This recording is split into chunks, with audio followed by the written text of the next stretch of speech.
Les vents de l'histoire sont-ils en train de balayer notre monde ancien? C'est notre décryptage ce soir avec un débat inédit entre les philosophes Michel Onfray et Alain Finkielkraut. On continue. Vous parliez juste avant la pause de ces questions de laïcité. Sur cette question-là justement, le ministre de l'Intérieur s'est exprimé dès sa passation de pouvoir. Un proche parmi les proches d'Emmanuel Macron, Gérard Collomb, écoutez ce qu'il disait. Cette loi est une loi de liberté. Liberté de croire ou de ne pas croire, liberté pour celles et ceux qui croient de pratiquer librement leur religion, sous une condition, c'est qu'elles ne viennent pas faire obstacle aux lois de la République. Et il ajoute d'où qu'elles viennent. Ça ne vous rassure pas, ça, toute la loi de 1905, rien que la loi de 1905 ? Bien sûr, moi je ne demande pas plus, mais je crois que la question de la laïcité doit être abordée de manière plus large. Nous sommes confrontés, je le disais tout à l'heure, à un véritable défi de civilisation. Et de cela, ni les politiques, ni les intellectuels, ou un grand nombre d'entre eux, ni les journalistes ne veulent prendre conscience parce que ce serait, pense-t-il, faire le jeu du Front National. Donc ce sont des termes qu'on n'aborde pas et la France vit sous l'emprise d'un véritable déni de réalité. Je ne sais pas si ça vous a frappé, vous qui quand même êtes journaliste, Olivier Galzi, les 2 grands livres sur notre situation, sur l'état de la laïcité, entre autres, dans notre pays, n'ont pas été écrits par des journalistes, mais par des professeurs, des assistantes sociales, des médecins, des policiers, réunis sous la direction de Georges Bensoussan. Le premier, c'était Les territoires perdus de la République. Le second vient de paraître sous le titre « Une France soumise ».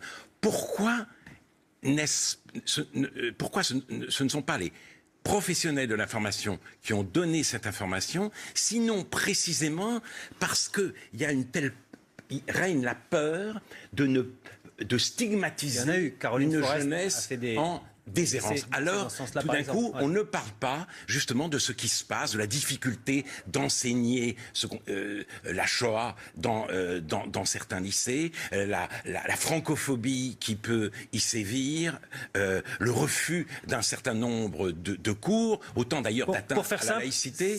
C'est qu'un jour de quinquennat, ils ne sont pas de nature à vous rassurer sur cette question-là. Je dis simplement que Emmanuel Macron, pendant sa campagne, a voulu séduire les territoires perdus de la République. Même sa référence aux crimes contre l'humanité en Algérie, c'était une manière de leur dire à eux qu'ils avaient raison d'éprouver les griefs qu'ils éprouvaient envers la France.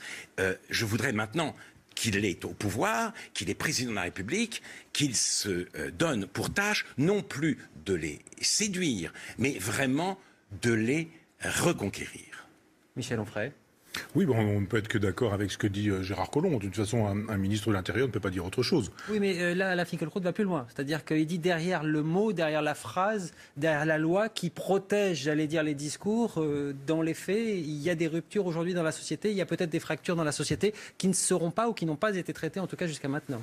Enfin, Finkielkraut a bien dit, et je suis d'accord avec lui là-dessus aussi, mais sur ce qui s'est dit en Algérie, à savoir il y a un génocide et la France est responsable et coupable de ce génocide, dans cette idée qu'il n'y aurait pas une culture française, mais d'une certaine manière une culture en France ou des cultures en France, etc.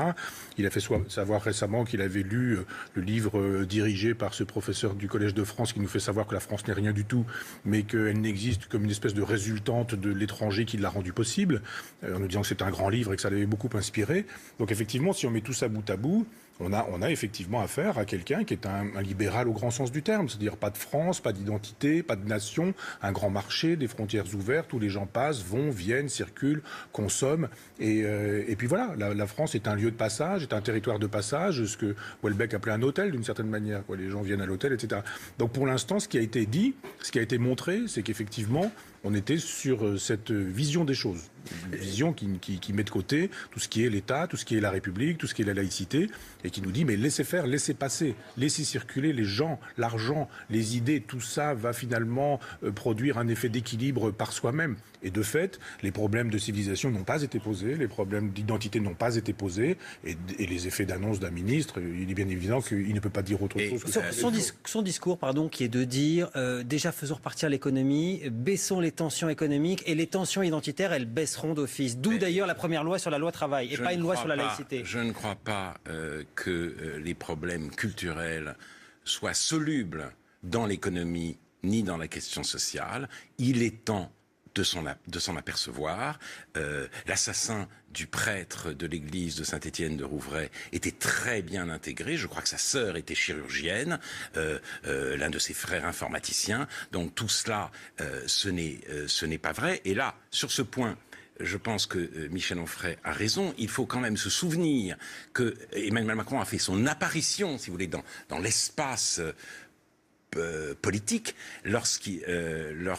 avec la commission Attali pour libérer la croissance française. Il était le rapporteur adjoint de cette commission, et ça c'est très intéressant parce qu'on peut se dire quelle est la mission de la politique.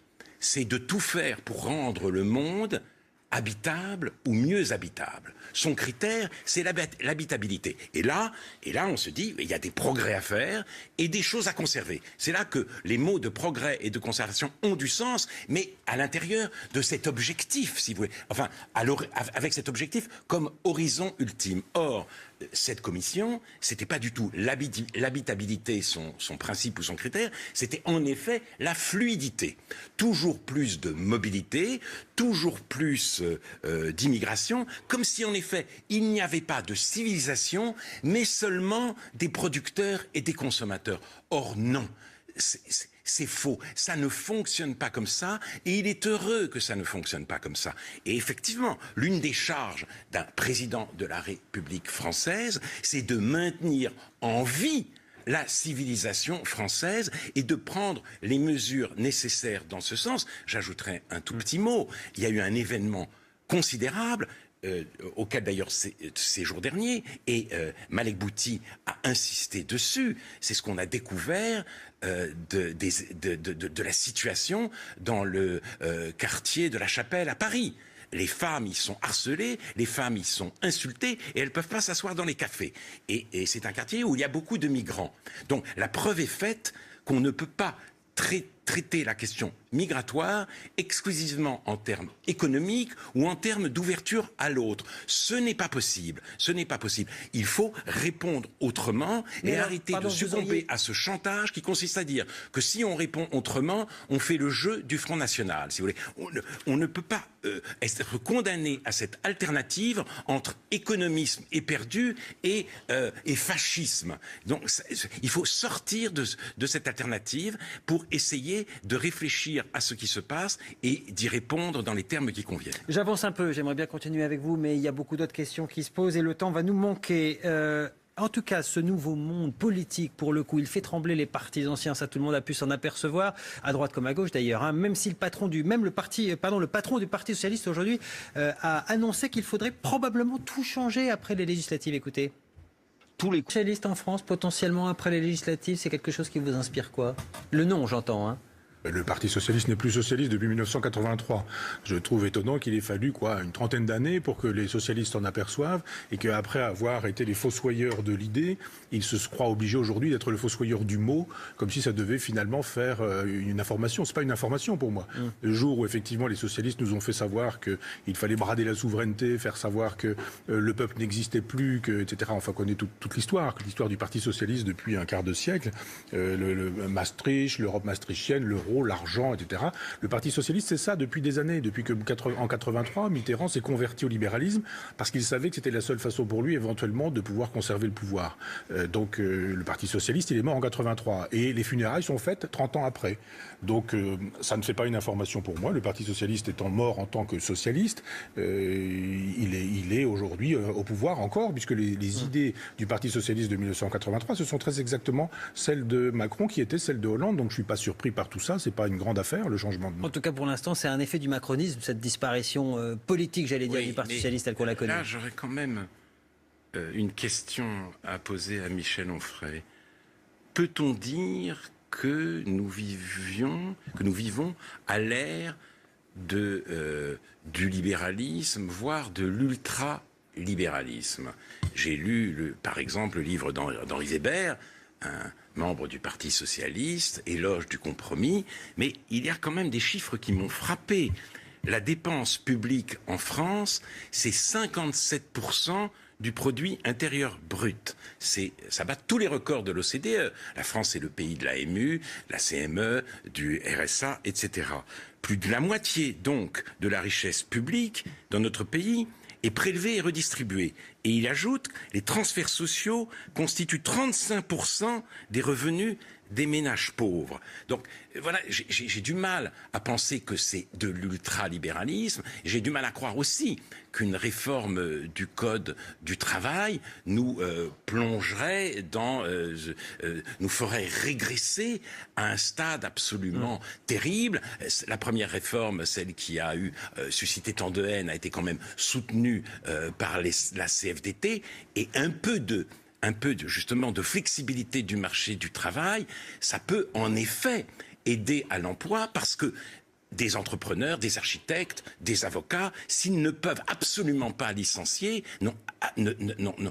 hésitent énormément avant d'engager quelqu'un. Vous êtes dans la caricature, pour résumer. Non, je pose une question. Alors, point d'interrogation. Peut-on parler d'hyperlibéralisme pour la situation, pour caractériser la situation politique de la France? Alors vous qui avez le sens des mots, il ne vous aura pas échappé que je n'ai pas utilisé le mot ultralibéralisme. Non, vous avez raison. Hyperlibéralisme, vous avez raison. Le mot libéralisme. À quoi vous avez raison? Il faut quand même préciser que le libéralisme est paradoxalement dans une configuration étonnante, qui est celle de ce que j'appelle l'État maastrichtien.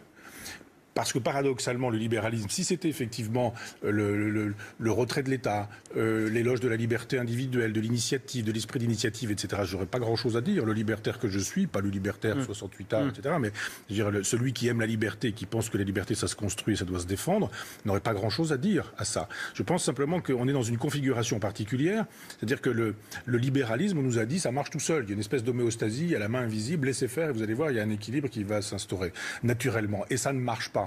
Donc il y a l'État derrière qui impose le libéralisme, et c'est là qu'est le paradoxe, et c'est là que vous avez raison de donner ces chiffres, parce que le libéralisme, qui est l'éloge de la liberté, est devenu la tyrannie d'un État, qui est l'État maastrichtien, qui nous dit qu'il faut la liberté. Donc il y a un grand paradoxe, et je parle du libéralisme, de l'État maastrichtien, qui nous est imposé par Bruxelles, par toute la bureaucratie qui fonctionne autour de cette aventure, et on est très loin de la liberté libérale, qui serait une liberté qui m'intéresserait. La liberté libertaire de Proudhon, par exemple, et la liberté libérale sont des libertés qui peuvent se retrouver. Mais la liberté imposée, avec effectivement ces prélèvements obligatoires, avec cette dictature dans les petites choses, dans les marchés de campagne, on n'a pas le droit de vendre son lapin parce qu'il faut absolument des normes européennes sur le fait que ceci, on appelle ça la liberté. Et on impose cette liberté. Donc il y a un paradoxe. Une liberté libérale qui se trouve imposée par un État bureaucratique, c'est le paradoxe. Mais c'est le paradoxe dans lequel nous vivons. Et les prélèvements obligatoires, on peut dire que ça relève de la solidarité quand même. Donc, la solidarité, malgré tout, est active. Quant à la question de la liberté, je crois que nous sommes aussi amenés à ne plus considérer l'individu simplement comme un titulaire de droit. C'est l'obligation écologique, mais au sens très large, mais comme un obligé du monde, et éventuellement comme le gardien des paysages, le gardien de la langue. Donc il faut aussi ne pas se polariser, ne pas donner trop de crédit, ne pas faire de la liberté la valeur suprême. Il peut y avoir d'autres principes actifs dans notre vie individuelle et collective. Un mot, une dernière image sur l'un de ceux qui aimeraient compter dans cette recomposition politique en cours, Jean-Luc Mélenchon et sa France insoumise. Il est le nom de quoi, selon vous, Michel Onfray ? De Robespierre, c'est ça qui est un peu gênant, c'est-à-dire qu'il a beaucoup de talent, beaucoup de culture, beaucoup d'intelligence, beaucoup de rouerie, il est doué, dans un monde de la parole, de la langue, du langage et de la rhétorique, tout ça fait des effets formidables, mais il y a quand même un long trajet chez Jean-Luc Mélenchon qui fait que son éloge de Robespierre, des Jacobins, cette idée que la terreur serait indispensable, son goût pour un certain nombre de figures autoritaires sur la planète, Chavez, Castro, etc., tout ça fait que c'est quand même un peu gênant. Il y a beaucoup de communication, on l'a vu nous nous expliquait qu'il était devenu écologiste parce que les communistes n'étaient plus les gens avec lesquels il avait l'intention de s'associer. Il nous faisait des recettes de quinoa végétarienne avec des crevettes. La crevette étant un légume comme les autres, comme chacun le sait. Et effectivement, il y a eu beaucoup de communication. Ça a très bien marché, cette communication. Et plein de gens se sont dit, finalement, c'est une espèce d'homme providentiel. Il parle bien le langage de gauche, comme disait Mitterrand. Il le parle bien. Mais il y a quand même chez ce personnage une importance donnée à sa propre personne qui a montré que le soir des élections, il a commencé à contester le résultat et qui nous explique aujourd'hui toujours que finalement, il aurait très bien pu gagner parce qu'il n'était pas si loin que ça. Sauf que 600 000 voix, c'est 600 000 voix. Quand on est quatrième, on n'est pas second. Alain Finkielkraut, de quoi est-il le nom? Oui, justement, il y a quelque chose qui me gêne, si vous voulez, dans cette France insoumise. Sur Mélenchon, Michel Onfray a dit, me semble-t-il, des choses sur lesquelles avec lesquelles je suis globalement d'accord. Mais la France insoumise, c'est une France violente et même haineuse. Moi, j'ai cru longtemps que l'histoire de Nuit debout, c'était rien. Il vous avait malmené quand vous aviez essayé d'aller leur parler. Je voudrais dire ici que Michel Onfray m'a défendu, nous nous connaissons très peu, dans un article du Point qui m'a énormément touché. C'est pour ça que vous êtes d'accord ce soir? Non, parce que justement, j'aurais une petite question à lui poser. Beaucoup s'attendaient à ce que vous ayez des points de vue qui se confrontent et il semble que le macronisme vous rapproche. Non, j'aurais une objection précisément à lui faire, mais je voulais à lui le dire publiquement. C'était vraiment un texte très beau et pour moi très émouvant. Bon, mais justement, Nuit debout, c'était une manière de vouloir en finir, place de la République, avec l'esprit du 11 janvier. Le 11 janvier, c'est je suis la police, je suis la République, je suis juif. Là, c'est abat la police c'est l'ennemi, tout le monde déteste la police, c'était les violences anti-policières, et c'est le remplacement justement de cette communauté, cette communauté affective qui s'était constituée par l'idée de la guerre de classe. Mélenchon dit, ce gouvernement fait la guerre aux pauvres. Et c'est pour cela aussi que j'ai rappelé un certain nombre de chiffres. Mais là, justement, c'est la haine en politique. Mais alors, j'ai un tout petit reproche. On défend la police, défend l'armée. C'est pas exactement... Oui, c'est vrai. Non, c'est vrai, mais en même temps, il flirte beaucoup avec cette France insoumise-là. Et là, j'aurais un tout petit reproche à vous faire. Parce que nous, il faut essayer d'arracher la vie politique à la haine. Et vous avez dit... vous avez donné les raisons pour lesquelles, Michel Onfray, vous vous absteniez au second tour. Moi, j'ai dit que j'allais voter Macron en traînant les pieds, je n'ai jamais dit ça. Je n'ai jamais dit ça. J'ai cru comprendre. Ah non, le Nouvel Observateur fait savoir que j'aurais dit que... Moi, j'ai dit que je ne voterai pas ni au premier ni au deuxième tour. Ah, d'accord. Je ne suis pas de ceux qui ont dit, mais ça, c'est ce qu'on laisse courir comme bruit. Non. Mais si, encore récemment, oui. Le Nouvel Observateur interrogeant Régis Debray disait, comme Emmanuel Todd et Michel Onfray, qui ont invité à ne pas voter Macron. Moi, je n'ai pas invité à ne pas voter Macron. J'ai invité à ne pas voter à une élection dont je disais, nous aurons comme président de la République élu quelqu'un qui défendra l'euro, l'Europe, le marché, etc. Et je ne me déplace pas quand le résultat est connu. Je demande à ce qu'on me juge sur... D'accord. Non, c'est pas ça. Michel Onfray. Avec ça, de toute façon, avec ça, je n'avais aucun problème. Mais je me suis trompé, je me suis laissé tromper. Simplement, vous avez eu des mots très durs. Vous avez eu des mots très durs sur Minc, Pierre Berger, Attali et Cohn-Bendit. Des mots personnels. Non, et je ne vais pas les reproduire, mais je trouve que c'est dommage parce que ça aurait été beaucoup plus intéressant de mettre l'accent. Non, mais ça, vous savez, j'ai fait un long papier. On a retenu dans ce papier ce passage, mais je veux bien reprendre les noms de chacun. Quand je dis d'un tel qu'il est plagiaire, quand je ne vais pas reprendre tout ça. Mais enfin, je veux dire, tout ça est vérifiable. D'ailleurs, personne n'aura porté plainte. Ce qui aurait été beaucoup plus intéressant. Non, mais ça a tourné parce que ça fait le buzz sur Internet. Et plutôt que de lire mon analyse qui était assez longue, et il y avait cette chose, il parle de la violence des mots, je crois. Pardon ? Et de la violence en politique. Oui, la violence des mots. Pourquoi ? Parce que je trouve qu'il aurait été très intéressant Quand quelqu'un est un de mettre plagiaire, qu'il a l'accent. perdu un procès au tribunal parce qu'il sur a Cohn-Bendit, été vous avez dit un plagiaire. peu autre chose, mais justement, Oui, ça aurait chose été qu'il a dite lui très Oui, précisément oui, dans le mais- Grand Bazar et qu'il a Oui. fait savoir par la suite, c'est publié, c'est vérifiable, Oui, etc. mais vous savez très voilà. bien quelle Non, mais- signification. Non, ce que je veux dire par là, c'est qu'il est beaucoup plus intéressant de voir converger autour de Macron le libéralisme économique et le libéralisme culturel, parce que ça, c'est l'analyse de Jean-Claude Michéa, c'est le capitalisme à son stade avancé, et on n'a pas besoin de ces disqualifications Un article qui faisait personnelles pour 20 le 000 dire. signes, on a sorti 6 lignes et on n'a parlé que de ça, et évidemment pas du reste, Merci. qui était une analyse. Merci à vous en tout cas. Juste vraiment un tout petit mot, mais très rapide de conclusion. 15 secondes chacun, si c'est possible. On n'entend pas beaucoup d'espoir dans ce que vous dites. Or, on avait le sentiment que cette élection, pour les électeurs, c'est une élection de l'espoir. On a choisi l'espoir plutôt que la guerre civile ou le désespoir, ont dit certains. Pas une lueur d'espoir dans vos esprits de penseurs libres, messieurs?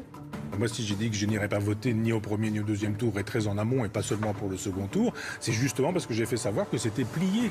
J'ai dit simplement, nous n'avons plus aujourd'hui les moyens de changer de société, nous n'avons plus les moyens de changer de politique, on a juste le loisir de changer de tête, mais finalement la politique, on la conserve. Alors moi, je ne dirais pas cela, si vous voulez.